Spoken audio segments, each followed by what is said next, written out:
संक्रांतीचा सण म्हटला की स्त्रियांमध्ये फार उत्साह असतो.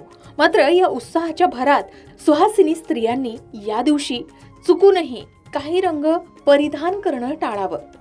धार्मिक मान्यतेनुसार संक्रांती जे वस्त्र परिधान करून आपल्या वाहनावर येते त्या रंगाची साडी सुहासिनींनी नेसू नये अथवा त्या रंगाच्या बांगड्या सुद्धा परिधान करू नये असं सांगितलं जातं. मात्र संक्रांतीच्या दिवशी काळ्या रंगाची साडी नेसण्याची प्रथा आहे.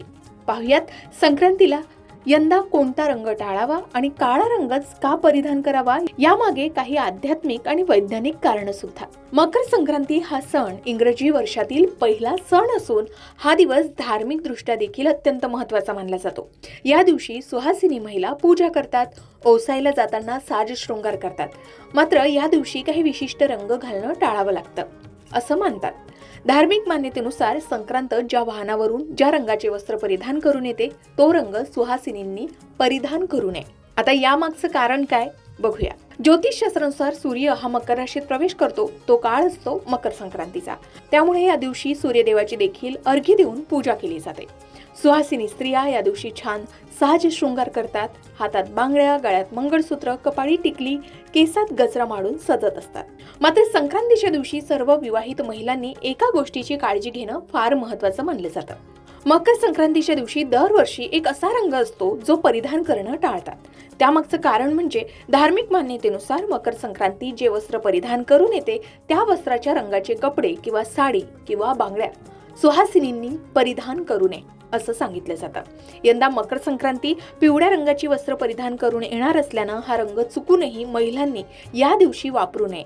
या रंगाची साडीच काय पण दागिने, बांगड्या, टिकली, पर्स असे काहीच वापरू नये असं सांगितलं जातं. आता संक्रांती देवी ही सूर्याच्या संक्रमणाची म्हणजे उत्तरायण प्रवेशाची प्रतीक मानली जाते. संक्रमण म्हणजे बदल, उलथापालथ, अस्थिरता. म्हणूनच देवी ज्या वस्त्रात किंवा रंगात दाखवली जाते ते त्या काळातील उष्णता, कष्ट, संघर्ष आणि कठोरता दर्शवतात. सुहासिनी स्त्रीचे प्रतीक मात्र स्थैर्य, सौभाग्य, समृद्धी आणि मंगलत्व आहे. म्हणूनच संक्रमणाचे प्रतीक असलेले रंग, वस्त्र तिच्यासाठी अशुभ मानले जातात. आता यंदा संक्रांती देवीचे वस्त्र किंवा वस्त्र परिधान केलेला रंग पिवळा रंग आहे जो तपस्या, उग्रता आणि कष्टाचं प्रतीक मानला गेलाय. म्हणूनच हा रंग यंदा तरी सौभाग्यवती स्त्रियांनी वापरू नये असं सांगितलं जात आहे. मात्र आपापल्या प्रथा, परंपरेनुसार आणि मान्यतेनुसार आपण तज्ञांच्या सल्ल्यानुसार पिवळा रंग परिधान करू शकता. खरं तर संक्रांती हा दानाचा सण आहे. देवीचे वस्त्र परिधान करणं म्हणजे स्वतःसाठी कठोरता स्वीकारणं तर परंपरेत सांगितलं आहे. म्हणूनच पिवळ्या रंगाची वस्त्र, पिवळ्या रंगाच्या बांगड्या किंवा पिवळ्या रंगाच्या सौभाग्याच्या वस्तू यंदा संक्रांतीच्या दिवशी सुहासिनी महिलांनी परिधान करणं टाळावं असं सांगितलं जात आहे. ग्रामीण आणि लोकपरंपरेत असं मानलं जातं की संक्रांती देवी ज्या स्वरूपात असते ते त्या वर्षातील ग्रहस्थिती आणि वातावरण दर्शवते. त्या स्वरूपाचे अनुकरण केल्यास सौभाग्यावर त्याचा विपरीत परिणाम सुद्धा होऊ शकतो अशी श्रद्धा आहे. ही परंपरा अंधश्रद्धा नसून प्रतिकात्मक धार्मिक संकेतही मानला गेलाय. संक्रांती देवीचे वस्त्र किंवा रंग न परिधान करण्यामागे काही उद्देशही आहे. म्हणजे सौभाग्याचं रक्षण करणं, मंगल ऊर्जा टिकवून ठेवणं, नकारात्मकता दूर ठेवणं.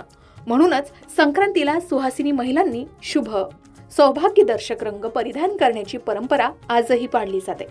याबद्दल तुमचं मत काय आहे? किंवा तुम्ही सुद्धा दरवर्षी संक्रांती देवीने परिधान केलेल्या रंगाच्या वस्तू परिधान करणं टाळता का? कमेंट करून नक्की सांगा. आता यंदा कोणता रंग शुभ असेल तर केशरी, लाल किंवा हिरवा रंग प्रामुख्याने यंदा वापरला जाऊ शकतो. हे वर्ष सूर्याचं वर्ष समजलं असल्यानं केशरी रंग हा निश्चितच शुभ ठरू शकेल असं सांगितलं जात आहे. तसेच लाल रंगाला देखील शुभ कार्यात महत्त्व असते. या रंगाची साडी तुम्ही नेसू शकता. तिसरा शुभ रंग म्हणजे हिरवा. मंगल प्रसंगी हिरव्या रंगाला सुद्धा महत्त्व आहे. म्हणून हिरव्या रंगाची साडी आणि बांगड्या यंदाच्या मकर संक्रांतीला सुहासिनी महिला परिधान करू शकतात. याशिवाय आपण पिवळा रंग सोडता आपल्या आवडीचा कोणताही रंग वापरू शकता. जर तुम्हाला पिवळ्या रंगाची खूप हौस असेल तर यासाठी तुम्ही तज्ञांचा सल्ला घेऊन किंवा आपल्या मनाने सुद्धा परिधान करू शकता. कारण शेवटी श्रद्धा महत्त्वाची आहे. आता संक्रांतीच्या वेळी काळा रंग प्रामुख्याने परिधान केला जातो.